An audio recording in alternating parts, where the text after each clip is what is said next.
Yes, guys, what is going on? Welcome back to another episode of the Adapt Performance Podcast. So, in today's episode, we are joined by Kieran Wake, who is the owner of Squad Fitness. So, it is a facility, but also a group training business. So, just to kick us off with a little bit of a stat, just to kind of set the tone for why this type of episode is important. There is roughly an 80 to 90% annual turnover rate of personal trainers in the UK. Okay. So 80 to 90% of PTs that have dreams of helping people succeed in their health and fitness journeys don't make it. Okay. And I pretty much guarantee it's not because of the skill set, it's because of how they actually approach their business and their expectations of what they actually want their business to look like. And this is where Kieran is an absolute mastermind, and I'm going to say it, publicly, and he's going to love me for this, but he's a bit of a genius in this space. So I've got him on the podcast to share his journey with Squad Fitness, okay? Because it's not just about, the X's and O's of personal training and group training or anything like that. It's more around how you actually cultivate a culture, okay? And how you actually put people in place and uphold your standards for the brand and the business. So having real clarity over what you want it to be. So if you're involved in the health and fitness space, okay, you need to watch this and listen to this. But also a kind of a push on point. If you are looking to open up a facility, or you are somebody that is venturing into this space, go and contact Kieran, okay? He's given me approval to say that. Go and speak to him, drop him a message on social media. All of his information is below. Meet up for a coffee, pick his brains, because you are not going to get that from anyone else, right? He's also going to be releasing a little bit of a mentorship style thing for people in this space in the future. So keep an eye out for that. I really, really enjoyed this episode. There are so many little nuggets. I always record the specific things as we're going. I write down a few notes of like really hard hitting points, and basically my page is full. So yeah, listen to this. If you enjoyed it, give it a share. Let people know about it. It just helps the podcast to grow. All right. Cool. Without further ado, this is me and Kieran. Thank you. Yes, geez. How are we doing, Kieran? We all good? Yeah, all good, mate. Thanks for having me. You're very, very welcome, mate. And as I said, I'm going to put you on the spot. So what's your favourite biscuit? Favourite biscuit? This is going to be a bit controversial. Favourite bicky? Favourite bicky? Controversial at the minute, but I'm quite partial to Aldi's Wacko. What's that? It's like a Rocky, like an old school Rocky. But they call it, obviously they rip everyone off. So, of course, is it the caramel one, or you gone for like the actual hard? I've gone for the hard biscuit. The hard biscuit, yeah.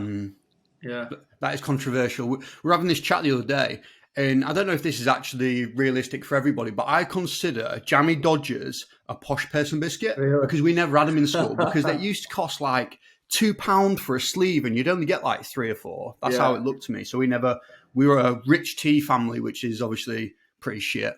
Yeah. Now Wacko all the way for me. Fits my name as well. That's the first recommendation. Awesome. Right. Cool. Let's do a little introduction for us, mate. So if you could just tell a few of the listeners who you are, where you're from, and what you do, mate, that'd be super. Yeah, cool. So my name's Kieran Wake, and I'm originally from Rotherham. I'm living in Barnsley right now, kind of right on border, kind of no man's land really between the two. And I've kind of been in the fitness industry now 7 years. Currently owner of Squad Fitness, which is a group training provider. We do group personal training sessions. Possibly you could say like large group training sessions, up to 16 people, but we try and kind of keep our philosophy around, strength training and proper training, and trying to get people who might not necessarily like gyms or feel comfortable in gyms into training really. That's kind of what we do. Other than that, as you know, I've just had, they've just turned 1, so just had twins. So that's taken up a big portion of my life currently, and a big change that I've kind of adapted and gone through. But yeah, overall, just kind of adapting with that and changes in business, not doing any coaching anymore, just managing the business. So yeah, lots of change, and since 7 years ago when I started in fitness industry, but it's all been good and all been positive, and I've enjoyed every minute and every challenge, I suppose. That's sick, mate. What was the first pull into the fitness industry then? Why are you in the fitness industry and not an accountant or not, Yeah. any of the other jobs that are out there? Yeah, it's a random one really, and one that I won't advise any PT to go down to do what I did. To be quite honest, I worked for Sheffield United Football Club in education, so I was a teacher. So I used to teach BTEC sport, and we had a pot of money to do some CPD. One of my good friends from Envisage, who Adam, had kind of mentioned that they got some funding. So put me in touch with my boss, and my boss was like, yeah, we've got this money to spend. They've got funding. It kind of worked out well. We'll put staff through that in summer. So we did as level 2. And to be fair, I was just getting back into training myself a little bit after not really doing much and not really taking care of myself. So it kind of came at the right time. And I just fell in love with the training side of things. Like, even though I'd gone to university and done sports science, I'd never ventured down the strength and conditioning route or the training route. I'd always stuck to kind of I did morning nutrition pathway. So it kind of just married up really nice. And then I paid, I think me and one other person from Sheffield United wanted to do the level 3. And Sheffield United paid for us because it kind of married up with some modules that we taught. That's how we got around it.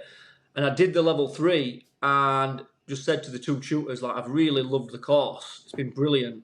They went, yeah, you'd make a great personal trainer. And I was like, oh, I'd never actually thought of doing it. And I only knew one other person who were a personal trainer at the time.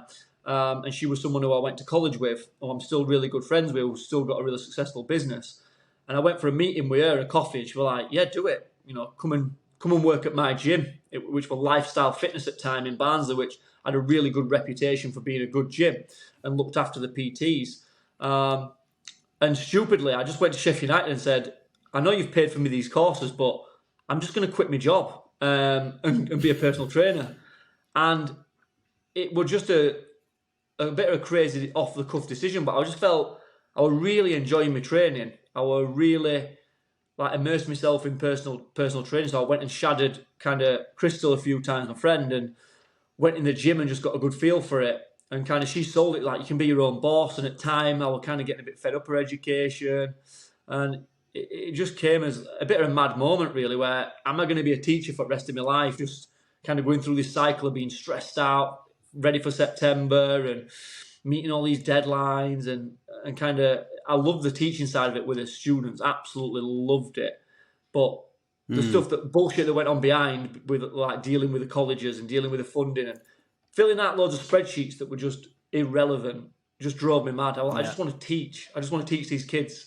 But it became more about other things and keeping other people happy rather than students and ticking boxes. And I didn't like it. And I thought, you know what, I want my own freedom a little bit. And I took the and that's just going back to your point there. I think that kind of really aligns with my values as well, because coming from PT background as well, being involved in teaching is the thing that I hate most about some of these bigger organizations and institutions is the fact that we're supposed to serve the actual pupil, we're supposed to serve the athlete or whatever, and that's what the institution states publicly. But when you actually get behind the scenes, you see that it's, I'm not going to say corrupt, but you definitely think your values aren't necessarily as aligned as you say they are to the outside. And that 100%. pisses me off more than anything. Yeah, 100%. I mean, every learner were worth £9,000 to that college.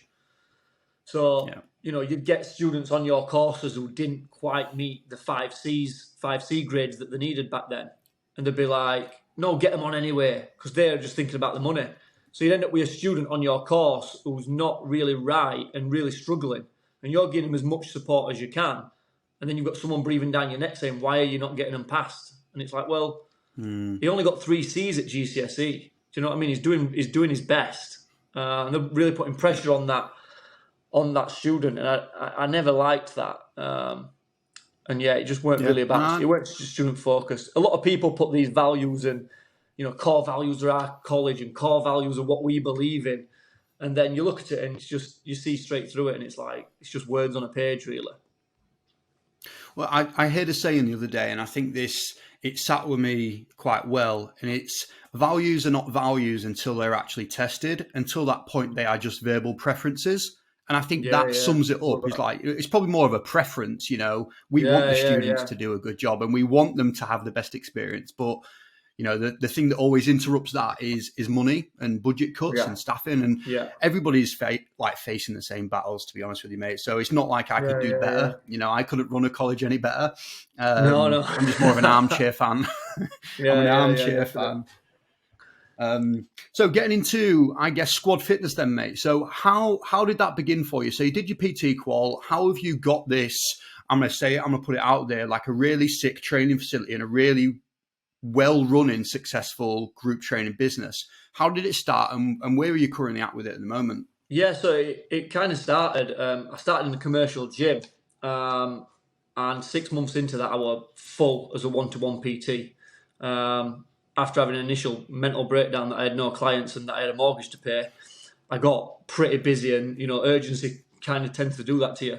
I literally lived in gym, and I loved it there, but they had again issues from above where the gym had got bought and there were different people coming in and they wanted to change everything. And we had a great group of PTs that kind of did work as a team and we were really good. And I loved that. And it just broke up. And I got opportunity to go work at a local facility close to home. And it was perfect. And I went there and soon enough I was full again.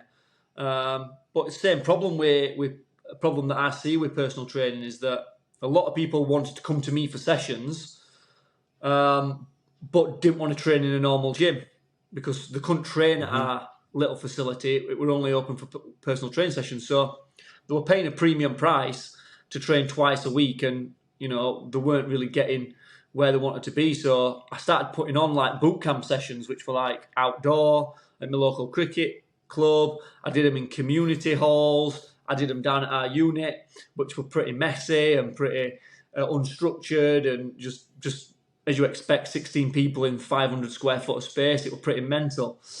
But everyone just loved it. And it was just like such a buzz coaching them. And I kind of thought I might have got something here. And everyone wanted more and more and more, but I just didn't have enough time. And I kind of had to make a decision. Again, another leap of faith where it was like, what do I enjoy doing most? And I think it was the group personal training sessions. So I stopped doing one-to-one or kind of considerably cut them down and offered me one-to-one clients if they wanted more group sessions. So basically, like, do you want to half the amount you pay me, but you get twice as many sessions? And it was like, well, what's the catch? Well, you have to train with other people. Oh, what are them people like? Well, come and find out. And they're all pretty similar sort of people because I truly believe like your vibe attracts your tribe, which is a bit cheesy, but it's so true. So once they trained together, they were like, yeah, I actually prefer this. And we just created a little bit of a community and it just grew from there. We started off with 9 sessions and a week. And before I knew it, we were up to like 14, 15, and we went from 20. We had 21 original members, so we called them the original 21. And we've still got 5 or 6 of them with us now. That's cool. And we just grew it from there, and we just added more sessions and more people, and it just snowballed really into, a year down the line we had 60 odd members, and take it to today we're 5.5 years old now. We're at 120 members. We have our own facility, 2 members of staff, and yeah, that's kind of the journey we've been on with it really. So I love that story, mate, and I think one of the reasons why I feel like that sits with me really nice is when I went through my PT qual, one of the things that people used to speak about as like a throwaway comment when you were struggling for work is they were like, oh, you should do a boot camp. And I feel like most PTs have probably tried some form of group training, tried a boot camp, and inevitably it's kind of gone down the shitter a little bit. Yeah. Because you can't get the people there. It doesn't feel right. It feels really fake and it doesn't work. So what I'm curious about is how you've managed to take this thing, which most PTs have tried and failed at, and actually turned it into a successful business. How has yours worked, as you look back? What was the thing that made it succeed, do you think? I think the thing that made it succeed was we had very kind of set values as well. Like we talked about values earlier, but I knew what I wanted it to be. I didn't want it to be burpees and loads of sprinting. I still wanted it to have, coming from sports science background, I wanted it to be proper training. I wanted to look at it and people were doing things that were going to benefit them and make it better. But we also set it up as a business rather than it just being, I'm doing some sessions on side. I think people make that mistake and they don't charge a premium price for it. The charge per session, and you don't get that buy-in from people. So I don't think they get the right clients to start with. Whereas I had 21 people to start who liked me, trusted me, and things like that, and they were getting a great deal. So they were like my biggest cheerleaders and my biggest fans, and they loved what I was doing. Obviously, we set up a squad as a brand, and we made it.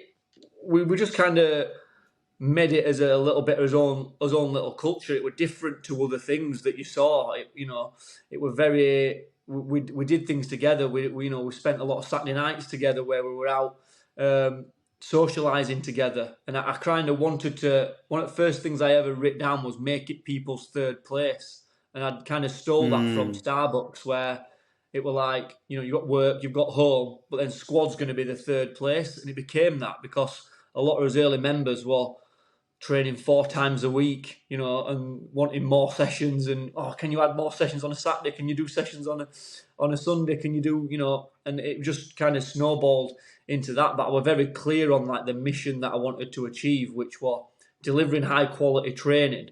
So I wanted my training to still be at a high standard where it was comparable to personal training on a one-to-one basis.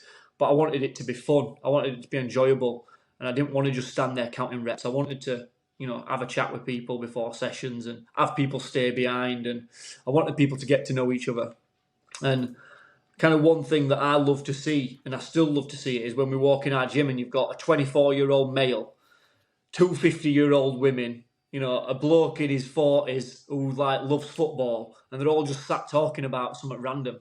And, our coaches joining in. And then they crack on and they all get into a session together and start training. And I think you don't get that in many situations. You tend to stick to people of your age, your gender, and stuff like that. And when you get them people come together, it creates a mix of people and personalities. But it's quite satisfying, really, because they're all there for the same reason. And a lot of them are people who don't like gyms. A lot of people join us like, I just hate regular gyms. So we just be like an anti-gym kind of place. Like, yeah, we do as well. When you walk in and everyone's drinking protein shakes with their headphones on and just kind of doing their own thing, that's complete opposite of what we are. We'll chat, we'll have a laugh, we'll, not take ourselves too serious. We're not scared as coaches for us to be the brunt of the joke. And I think that's something that I did quite well. I got my own personality across and were kind of vulnerable in a lot of ways and said, look, this is what I'm like and I'm not perfect. And it just relaxed people and made them feel comfortable in that setting, I suppose. And I think that itself it's just echoing what you said there. That is so anti-gym, isn't it? Like being able to laugh at yourself and just take the piss. Because I have a little bit of a bugbear with some gyms as well, and I genuinely do feel like some of the biggest barriers for people getting a good relationship with fitness and with health and with exercise is actually personal trainers themselves. Just the way that they actually approach, I guess, their gym-based personality of being this too cool attitude that's like, and I've seen some horror story examples of this, which, has fully sent me on rants on social media in the past. But yeah, I love that, mate. I love it. What do you think then? So you mentioned culture earlier, and some of your values are around really good training, being a little bit of an anti-gym, a kind of a gym for people that hate gyms. Is there anything else that you've kind of done along these, 5.5 years, which you feel has really cemented that culture piece? I think a big one is I think treating people as individuals is a big one, because it is group training. So what you don't want people to feel like is that they don't matter. And I think we did a really good job of that. We've done a really good job of that, and we do that through as retention. So we do a report every week That's one of the coaches' jobs to do a report on our booking app, and anyone who's not been to a session for 7 days gets a message. Anyone whose attendance has dropped by 20%, so said, they normally do 8 sessions, but they've only done 6 or whatever it might be. That might be wrong maths, but they get a message. How you doing? Can we help you with anything? So we're not letting people just not turn up. Like a lot of gyms, their commercial model is basically get 4,000 members and we'll get 10% of them turning up a month, but everyone's signed into a year contract. And that's kind of not what we are. We're kind of, we'll be on top of you if you've not come into sessions. We'll be, trying to get you back to sessions. We'll be giving as much value as we can to you. If you can't come and you go on holiday, we'll send you a program to do on holiday. You can do as pre-recorded sessions. And I think it's just over-delivering, which people are just not used to. Like they're just used to being a number. We in any business, really, I mean, a lot of businesses you're part of don't get that personal touch, and we were very big on that. And I think the other one that kind of goes with that is we talk kind of about no broken windows theory. Like, if there is something that's wrong, trying to nip it in bud straight away. And we had that a lot to start with, because you do get a lot of different personalities and different people coming in. And if they're not kind of, acting right, and there's a clash of personalities, or there's people, not respecting other people's, space, or kind of doing things that are not right, it's pulling them up on that. And I think people, as personal trainers, we're a service business, can be scared of that sometimes. It's like, well, they're paying me. And it's like, yeah, but it works both ways. And if you don't address them issues and get on top of that early, you create a poor culture where it's acceptable to just turn up 5 minutes late to session. It's acceptable to, not clean up your kit. It's acceptable to leave sweat on a bench. It's acceptable to make jokes about other people. Do you know what I mean? And we kind of made sure that weren't something that were accepted, really. And I think people respected that because they knew where they stand, and they knew what were expected, really. So setting expectations and things like that is a really big one. Yes, guys, a brief break in the episode with Kieran. Hope you're enjoying the episode. Just a reminder that if you are not on the Adapt newsletter, that you need to get on that as soon as possible. Okay, so click on the link in the show notes below to take you through to that. What you're going to get is tips, tricks, philosophy, program examples, exercise breakdown. That's just going to make your training that little bit more effective. Okay, it's going to be really quick, concise reads, a little bit of research in there just to upskill you and just get you in a situation where you feel confident in your training decisions to make you a better athlete and better performer. Okay, so click the link in the show notes below. Thank you. Is the just going back to what you said before, broken windows theory, give us a little bit more on that. What is it? Yeah, so it's little things, and this is something we talk a lot about with staff. We don't necessarily, it's something we've spoke about in this group, support group and things like that. But what I kind of call it on is like, for example, if I go in on a Friday and the gym's not as clean as I expect, it's not then just me doing it and forgetting about it.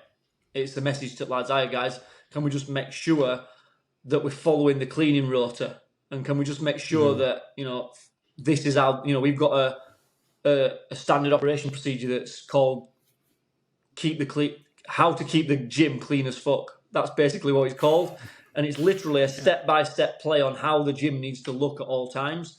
So the 6:30 session in the morning looks exactly the same as 7 o'clock. Everything's set in the right place, and the floors have been mopped at the right times, and things have been put away. So if it's not being done, it's just kind of, "Hi guys, make sure we're maintaining that." And I'm with staff members particularly, we don't really have set rules. We have set standards. We attain to them standards, and they know cleaning, that's what's expected. We have other things such as like a little rule amongst ourselves with coaches that speak to everyone once during session. So make sure you get round and have a conversation with everyone. Remember people's names, remember the dogs, remember the kids, remember the job. All these things, how did you go on at weekend if they've been doing something? All these little things, and kind of just making sure with no broken windows is that if something is not right, it gets fixed straight away, because the theory kind of is if you have one broken window, if you leave it, you'll have two. And if you leave two broken windows, you'll have graffiti on your wall, and before you know it, you've got graffiti on your wall. Then you've got, people leaving it a mess outside and putting cigarettes outside or whatever. So it's just keeping on top of them little things before they become a big problem, I suppose. Man, I think as you're kind of going through those there, what I kept thinking back to was the All Blacks, and they've released like some commandments around some of their rules around being, one of the best rugby teams in the world and creating a culture and a legacy. And one of them straight away that spoke to me was sweep the sheds. So everybody is involved in that process of just making sure that the environment that we all hold as a home is respected and done well. And I think that's huge. I think the second one I kind of thought about, and you kind of alluded to this a little bit beforehand, was no dickheads. You want to make sure that you've got your tribe. And I think it kind of does... They kind of filter out in the long term anyway. But if you ever had situations where you feel like you've had certain individuals or potentially cliques that have kind of challenged your idea of what you wanted the squad to be, and how did you handle that? 100%. And I always allude to this as like Alex Ferguson at Man United. Like, he was such a dominant figure, and Man United was so amazing. But they had the problems where we individuals and people, and that's just not uncommon, and we've had it a number of times. We've only really had to get rid of 2 or 3 people, and that were mainly because of kind of things they've said to people or being inappropriate, and not really understanding what we're about. So we've done that straight away. Like, sorry, it's unacceptable what you did. It don't fit with what we do. We're going to have to kind of let you go and cancel your membership. And we've done that. We've done that 2 or 3 times because one person, if they're making other people feel uncomfortable, I'd rather lose that person than lose the person, obviously, that we want to keep, really. And I think it sends a solid message out to everyone else. And we've had cliques form many a time, and it does test your coaching and stuff like that. People get comfortable. They've been with you 2 or 3 years, and you're demonstrating exercises to everyone, and they kind of know all exercises, so they're having a bit of a chat. They've not seen the pal for a few days, and that happens, and it's just kind of nipping that in bud and just kind of sending a little message saying, I know you understand all exercises, and I know you kind of know how to train, etc. But there's 3 people on that session who were literally brand new and trying to listen. So can you just kind of keep your mouth shut while we demonstrate? And then you can, chat to your pal as much as you want on your rest periods. It's just being clear on things like that. Setting standards and nipping buds. So with that then, that is, I guess, that is a really uncomfortable place for a lot of people to be as the person that needs to be like, look, mate, you're talking while I'm talking. We can't have that because we've got a job to do and we're all here to get better. That it's kind of conflict, but it's really low-level conflict. Have you always been somebody that's been okay in those situations, those really uncomfortable scenarios, or is that something that you've had to develop? No, not at all. I would avoid them situations a lot when I was younger, maybe. And even early on in my PT career, you get them people who are just like cancelling on you all the time. And you're like, it's okay, don't worry, it's fine. And you're thinking, oh God, I've just got training to work. I've only got 2 sessions and one of them's cancelled on me. And, you have them things where you're like, oh, no, don't worry about it. It's fine. We'll just get you rebooked in for next week. And then you're having to change your whole diary around it. And I see so many people do that. And it's just over time, I think you realise that you've got to be that way. You've got to approach the conflict head on. And it's not, sometimes people actually appreciate it. And I find that way with staff members particularly, is that they like to know what's expected of them and they like the feedback of knowing how they're doing. So I'll genuinely sit down with them quite often and think, how do you think you're doing? What do you think you could do better? And I'll always give them, just little things like that. Them social media posts in the morning, they've got to go on before 9:30. A few times the last few weeks, you've put it on after 10:30. So just make sure you're managing your time properly. Oh, yeah, I get it. That's fine. That's cool. And sometimes it's not because, they might have been cleaning. They might have been doing something else. They might just have been unaware, got caught up doing another job. That's fine. But yeah, just letting them know kind of the expectations, and same with clients really. I think people like to know where they stand and what's expected sometimes. And when you do show that bit of authority, I think people actually like it. And if they're done, it's probably time for them to move on anyway. So you're probably just kind of you're getting rid of that delayed problem really that's going to just carry on and persist. So if you kind of say, look, it's time, you're doing things in sessions, or we're not happy with this or whatever, it's probably an alarm bell goes off in there and they go, yeah, you know what, it's probably not right for me anymore, which is fine. Like, that's completely fine, and it happens we in fitness. Yeah, I think that itself is a really tricky one. And I was thinking back to my journey then, and I was definitely that guy as well. You get cancellations and you're like, yeah, that's fine. And I guess my question to you after this is your ability to handle those situations head on now a result of you being more comfortable and knowing that, you know what, if it goes wrong, at least I've held true. My mortgage is still going to be paid. If you were still kind of at that, I'm going to call it the breadline or whatever, and you were really needing every bit of money, do you think you would be able to approach it in a separate way because it meant more to your actual livelihood? I mean, I got rid of members from day one with Squad, and I think it was just because I knew what we were about, and I had a very clear picture on what I wanted it to be. So I always call it negative income. Like, negative income, we try and get rid of that, and that's people who are not buying into values and things like that. So no, I think you've just got to be true to yourself, because if you're not, long term, you're going to end up slipping up. And we've been doing this a long time now, and we've made mistakes in past. Of course, I've made plenty of mistakes, and it's all, if you look at a mistake or an error or a problem in your business, you can always trace it back, and you go, oh yeah, that was the root cause, and we didn't address it then. And I think, obviously, confidence over time and running a business and knowing people and understanding people better, it's a lot easier now. And that's only happened through trial and error, really, in early days. But yeah, I think you can always trace back a problem to its root cause, and it was something you could have done. I think that's taking ownership over it and not blaming external things all the time. It's always something you could have done. Mm-hmm. Yeah, for sure. I think that's a really good. I think that's a really good rule for life, mate. I've got a book on my bookshelf at the moment. I read it years ago. It's called Extreme Ownership. It's by Jocko Willink. He's like a Navy SEALs guy, He's a crazy guy. His personality is very, you must do that. If you look at his Instagram, it might still be the same. He takes a photo of his watch at 4 a.m. He's very much about that lifestyle, the grind.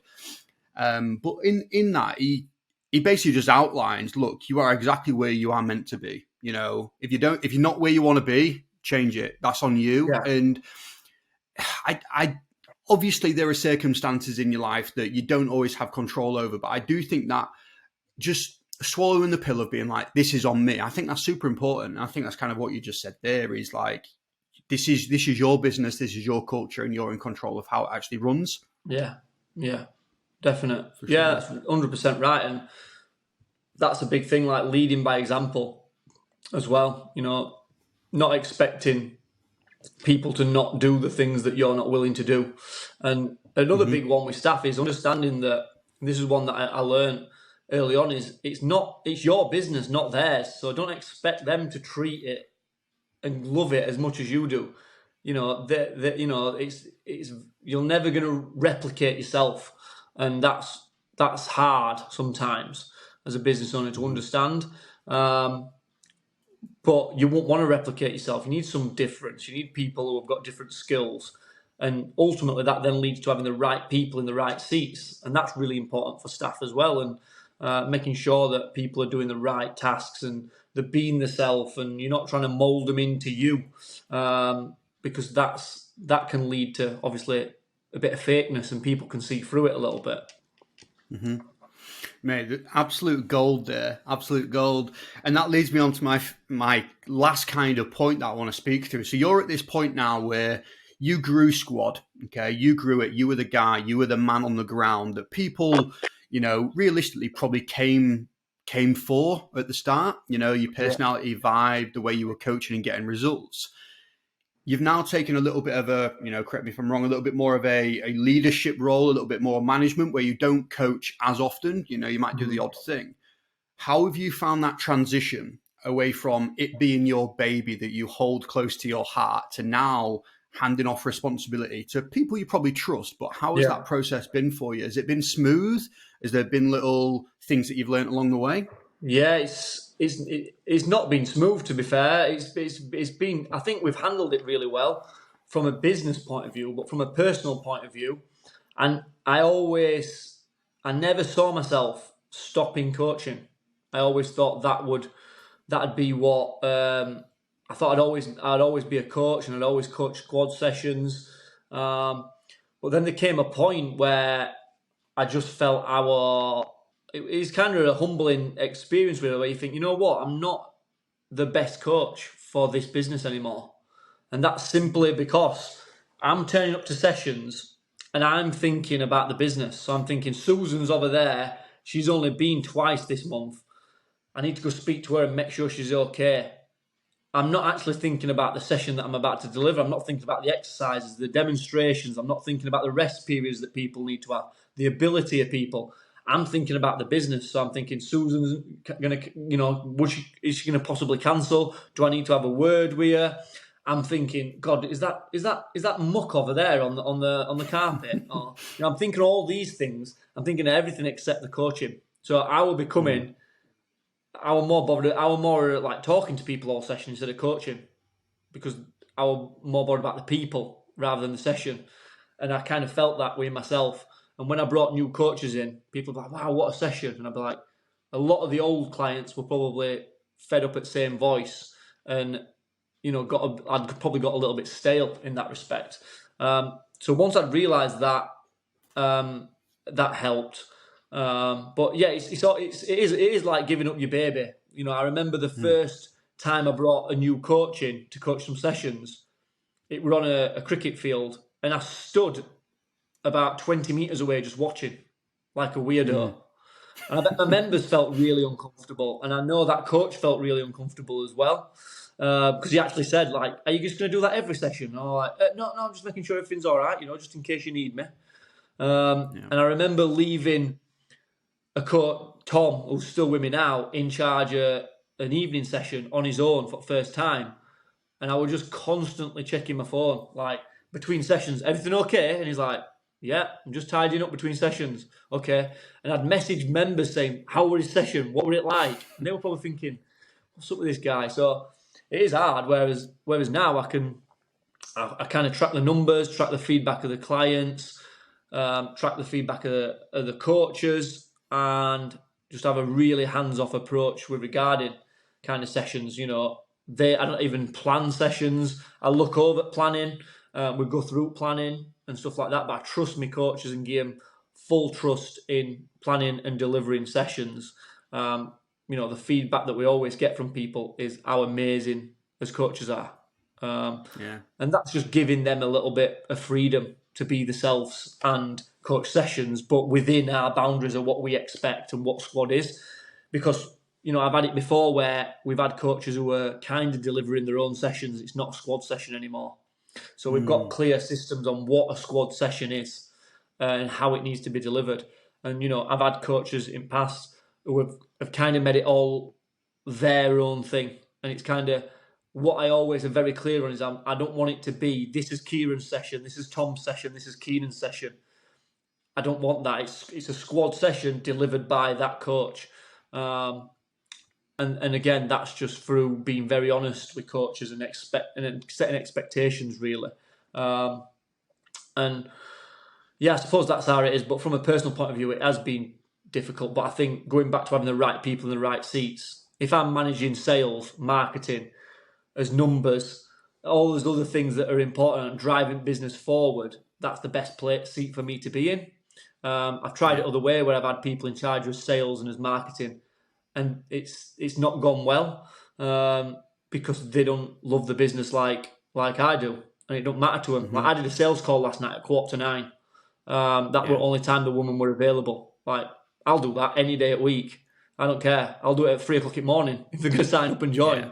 I don't expect my coaches to do that, and I don't expect someone who I'm paying X amount a month to do that. So I think it's just having the right people in right places as well, and just doing a bit of audit on yourself. Like, where are you best served? And as much as I love coaching, I know my best seat is away from coaching, allowing my coaches to do what they do best, and me make their job easier by taking care of everything else, so they can focus on the number one important thing of our product is coaching. So yeah, I think that's how I've summarised it in my head over the years. It's not been One of the things that jumped out to me there, mate, was that the idea that you're not the best person for the coaching at that time, and the phrase that I thought of was "do what you do best and then delegate the rest." And essentially, that's what you've done. You've taken care of your speciality, the numbers guy, thinking about long-term vision. Where are we going? Making sure the coaches are good and letting them just focus on their speciality, which is delivering. And 100%. I think that's quality. I also thought back to having like the idea of working in the business versus on the business is the other side of it. If you're constantly in it, you might not have the opportunity to really take a bird's eye view and look at things from a Google Earth standpoint. So true. Is that something? What do you think? This is such a hard one, because I think sometimes we're always super ego. What's next? Instead of actually just being really happy with what you've built and being content with the lives that you're changing and the relationships that you're building. But what do you see as like the next step for you with Squad? I think I have always been that person. And I just want to go back to that last point as well. I am the best coach. I'm the best coach I've ever seen to do group coaching, by the way. I've never seen anyone deliver group coaching better than me. It's not that I'm a bad coach, but it's that if your mind's not in it, it's like the best football player in the world. If their mind's on something else that's happened, or the Messi is worried about his contract, he's not playing his best. But yeah, sorry, going on to so I just wanted to make that point that I am the best coach, but I'm not at the time if my mind's elsewhere. Mine's on the business. So getting someone else in, they'd deliver a better session. I was listening to a podcast the other day around is a bunch of S&C coaches, similar position to you, actually, like a gym owner, doing things super well. And you've got to have that confidence in yourself as a coach, because I'd say the same thing. I'm actually the best coach, mate. Not to say that, but I am the best coach. I think you've got to be confident around your skill set, and obviously being aware of where you're not good, and that's what you've kind of analysed there is a SWOT analysis. But going back to that, what is next then? I think I've always been chasing like I want a new facility. Then we got that. We want to get to 100 members. Then we did that. I want to get myself out of business and and achieve that. And then you kind of like, what's next? And you do get into this cycle of it. Right now, I'm just really happy with where we are. And this is just something that I've never really had before. I've been kind of frustrated thinking, we need to do this, we need to do that. So I'm just really happy with where we are right now. And just enjoying that. And kind of, I had to reflect on that earlier this year, that I've gone from a stage of working 60, 70-hour weeks, coaching, business-wise, not having his own facility, not knowing where we're going next, not knowing, we've been in positions where, we had to move out of facilities and we had a month to get a new one. There's been times where we've nearly gone under, plenty of times. Lockdown ruined most businesses and we've survived it all. And now we're in a really strong position where we've got 2 members of staff who are enjoying the job and love it. We've got 120 members, and there's feedbacks and culture, and everything's never been as good. And I'm, a little bit less stressed than I have been in past. So we're in a really good place. So I'm actually not, for first time ever, not in a rush to, open another squad, for example, or get a bigger facility, or go from 120 to 150. Like, there's no actual rush. And it's, for once, I'm actually quite happy to to kind of say that and say, look, we're doing really well at the minute, and I'm enjoying it, and I think everyone else is enjoying it. And I've certainly been in positions before where I've wanted more, and I've got there and not felt fulfilled. Like gold medal syndrome, where you're like, oh, is that it? I thought it'd feel a little bit better, or we've got to it and we've probably sacrificed things that we shouldn't have along the way and done things wrong to get there. So yeah, I'm just enjoying it at a minute, and I think from my own personal point of view is maybe getting involved in other people's businesses and helping them grow their group training business. That's probably be one thing that I'd like to probably go down from a personal point of view. Nice. Mate, I second. That's really good to hear as well. That the gold medal syndrome, but also just being happy, just being happy with where things are. I think that's a really understated life goal, is just being content with, your life's work. Sweet. I'm going to call it there, mate. I just want to thank you for your time today. That was absolute gold. I know there's going to be so much value in there for people. Off the back of this, I will put all your information in the show notes below. So I'll put your personal Instagram, I'll put squads in, I'll put your website and all that. So if people are looking for, an insight into how it actually looks from the outside, because I love seeing it, because it's different from it's different from other gyms. That's the thing, and that's exactly what you said before. It is different, and you get that vibe. So yeah, thanks again, mate. I'm going to stick all that below, and I'll chat to you soon. Wicked. Cheers, mate. Thank you.